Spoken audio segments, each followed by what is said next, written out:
欢迎各位来到 NPC 频道。童年一般被认为是人生中最快乐的时光，孩子们在这一段时间里可以尽情地玩耍、奔跑、发呆，和父母共度愉快的假日时光。这一切都将成为孩子们一生宝贵的回忆。然而在42年前的新加坡，当时就发生了一宗惨绝人寰的杀童案，4个无辜的小生命被凶手用极度变态的杀人手法给毁掉了。这就是新加坡史上最恐怖的凶案——牙龙巴鲁4童惨死案。1979年1月6日的早上6点35分，当大多数的人都还在睡梦里的时候，陈坤才和妻子李梅英已经准备好开始新一天的工作了。两夫妻经营着自己的小型校车公司，陈坤才负责开车，而李梅英负责看管车里的学生。这一天，两夫妻如常准时出门去发车。临出门前，李梅英跟往常一样吻别了还在熟睡中的4个孩子。由于4个孩子的上学地点离家里并不远，所以他们并没有跟随父母一起出门。时间来到了7点10分，李梅英照旧到路边的电话亭拨打电话到家里。这是她跟孩子们的约定，只要听到电话响，他们就必须立刻起床准备上学。然而，电话铃声响了很久，却没有一个孩子接电话。这种情况是从来没发生过的。于是李梅英又尝试拨打了2通电话，但都是无人接听。这时候李梅英开始担心了，她赶紧拨打电话给邻居，让邻居到她家帮忙叫醒孩子，但依然得不到屋里人的任何回应。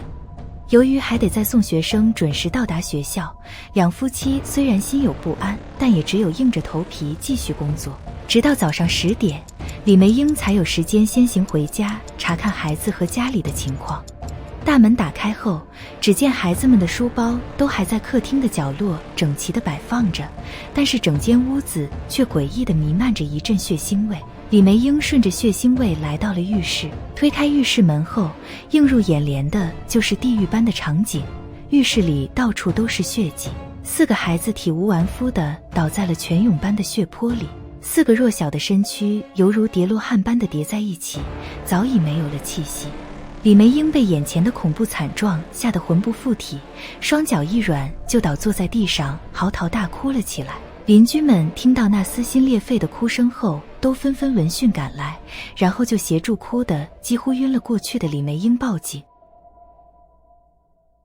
警方接到报案后，很快就抵达并封锁了现场进行调查。看到浴室里的惨况，身经百战的警员也都不禁感到心寒。根据警方对案发现场的调查，屋里的门窗并没有被人强行闯入的痕迹，屋里各个地方也没发现有发生过打斗又或者是挣扎的痕迹。诡异的是，现场似乎已经被人仔细清理过了，因为除了浴室里的血泊，屋里其他角落都没发现一丁点的线索。警方不但找不到任何凶器，就连一个血脚印或者手掌印都找不到。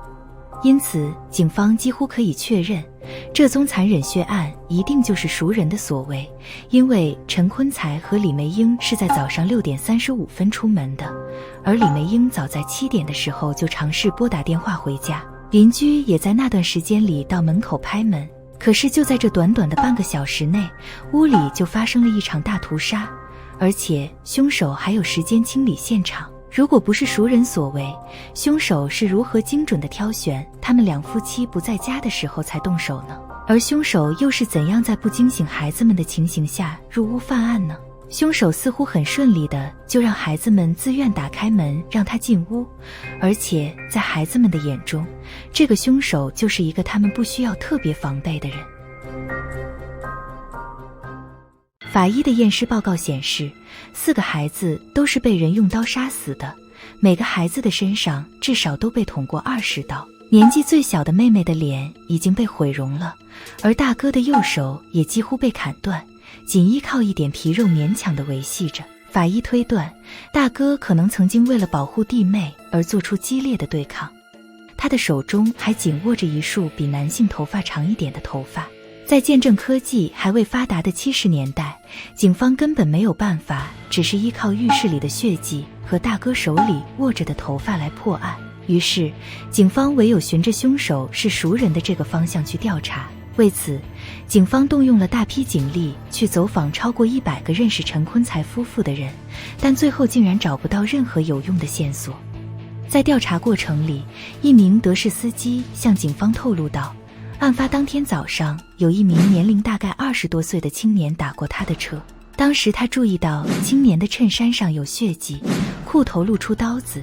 整个人看上去很疲惫，而且神态慌张。那名青年打他的车到了劳明达街后就下车离开了。根据德士司机的描绘，陈坤才怀疑司机口中的青年就是住在同一座祖屋的邻居。那名来自马来西亚的青年几乎每天都会到陈坤才的家接电话，时间久了，陈坤才夫妇和孩子们自然就跟他熟络了起来，孩子们见到他都会亲切地喊他叔叔。警方随后马上将那名青年带回警局，让司机指认。司机很快的就从人群里认出了他，于是警方马上扣留了青年，并对他进行了严厉的盘问。岂料2个星期过去了，警方始终无法找到实质性的证据证明青年有罪，最后唯有释放了他。据悉，不久后青年就搬了家，从此就再也没人知道他的去向了，而案件至此也正式走入了死胡同。案发半个月后，陈坤才收到一张贺年卡，贺年卡正面是几个孩子在快乐地玩耍，背面则用中文写了一句让人细思极恐的话：阿才阿英，你现在断子绝孙了。警方凭借这张充满挑衅性的贺年卡，更加肯定了他们之前的推断。据李美英所说，在生下了小女儿后，她就做了绝育手术，如此私密的事情，外人是不可能知道的。警方尝试追查贺年卡的来源，结果还是令人大失所望。在此之后，案件就渐渐地冷却了下来。陈坤才夫妇也因为这宗案件卖掉了校车，改行做起了橡胶生意。案发后，李梅英决定进行输卵管腹通手术，最后成功生下了一个儿子。这宗血案已经过去了42年，警方从未对此案正式提控过任何人，但坊间其实一直都流传说凶手就是被警方释放了的马来西亚青年，而陈坤才夫妇对青年的所作所为是早已心知肚明的。